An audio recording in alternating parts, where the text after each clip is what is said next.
প্রিয় দর্শক, আজকে আমরা আলোচনা করব রেল দুর্ঘটনা এবং এর প্রতিকার এবং বাস্তবতা নিয়ে।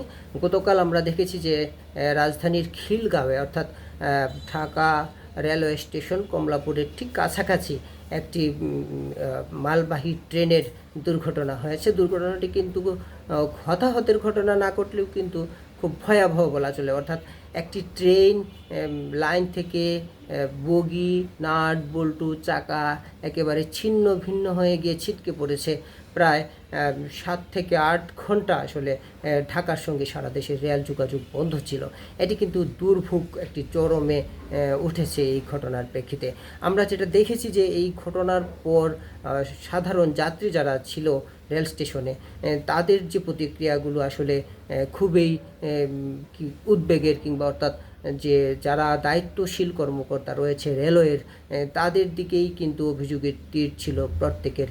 আমরা বলতে শুনেছি যে রেল কর্তৃপক্ষ অতিরিক্ত ভাড়ায় টিকিট বিক্রি করতে, এবং আরও যেটা অভিযোগ করা হয়েছে যে ট্রেন চলবে না জেনেও কিন্তু টিকিট বিক্রি করা হয়েছে। কারণে কিন্তু সাধারণ মানুষকে দীর্ঘ সময় অপেক্ষা করতে হয়েছে।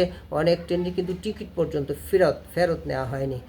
অর্থাৎ সাধারণ মানুষ যে অভিযোগগুলো করেছে যে সরকারি চাকরি যারা করেন কিংবা রেলেতে যারা চাকরি করেন তারা নিজেকে রাজা মনে করেন, সেই ক্ষেত্রে সাধারণ মানুষের যে কষ্ট দুর্ভোগের বিষয়টিকে তারা তেমনিভাবে গুরুত্ব দেননি।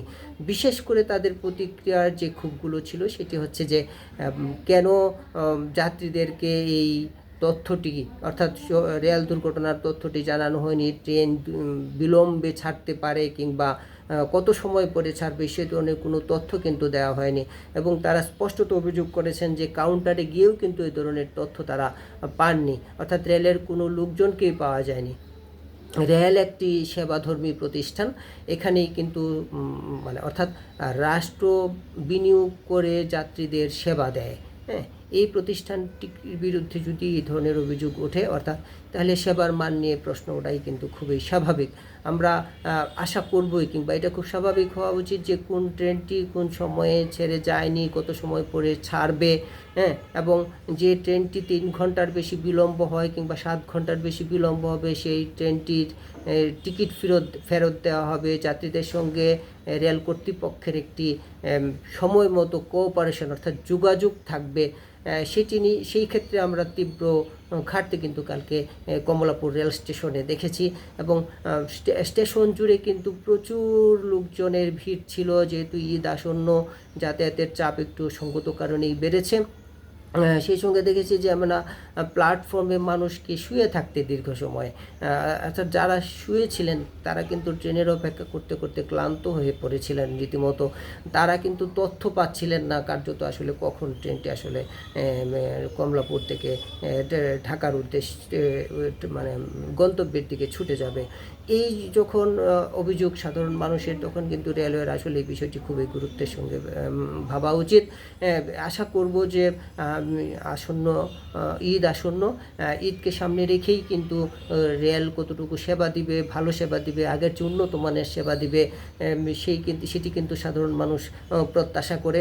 গতানুগতিক যে অভিযোগ যে টিকিটের দাম ঈদ আসলে বেশি হয়, টিকিট কালোবাজারি হয়, সেই অভিযোগগুলো কিন্তু আমরা কালকে স্পষ্টত যাত্রীদের কাছ থেকে আমরা শুনতে পেরেছি। যারা এই অভিযোগে অভিযুক্ত, যদি সত্যিকার অর্থে এই ধরনের কোনো ঘটনা ঘটে থাকে, আশা করি রেল কর্তৃপক্ষ কার্যকর ব্যবস্থা নেবে। সেই সঙ্গে মানুষের দুর্ভোগ কীভাবে কমিয়ে আনা যায় এবং ঢাকার খুব কাছাকাছি এই ধরনের দুর্ঘটনা কীভাবে এড়ানো যায়, নিশ্চয়ই তদন্ত করে এই বিষয়টি, কিংবা খুব সতর্কতার সঙ্গে পরিচালনা করে এই বিষয়টি দেখা হবে। এই ধরনের দুর্ঘটনা যদি সামনের দিনে ঘটে তাহলে কিন্তু বিরাট জনদুর্ভোগ সৃষ্টি হবে। কারণ দিন যাবে, রেলের চাপ বাড়বে। ইতিমধ্যে প্রায় রেলের অগ্রিম টিকিট বিক্রি ঈদ উপলক্ষে শেষ হয়ে গেছে। যে কারণে 24 তারিখ থেকে কিন্তু অগ্রিম টিকিট যারা কিনেছেন, ঈদ যাত্রা শুরু হয়ে যাবে। মানুষ একটি উৎসাহ উদ্দীপনার মধ্য দিয়ে কিন্তু ঈদের জন্য অপেক্ষা করছে। সেই জায়গা থেকে একটি সুন্দর এবং সুন্দর পরিবেশ রেল ভ্রমণে কিংবা এবার রেল যোগাযোগ ব্যবস্থায় আমরা দেখতে পাবো, এটাই প্রত্যাশা। আশা করি সরকার এবং রেল মন্ত্রণালয় এ ব্যাপারে কার্যকর উদ্যোগ নেবে এবং মনিটরিং জনস্বার্থে যত ধরনের পদক্ষেপ এবং মনিটরিং করা দরকার এই বিষয়টি সবার আগে নিশ্চয়ই সরকার বিবেচনা করবে।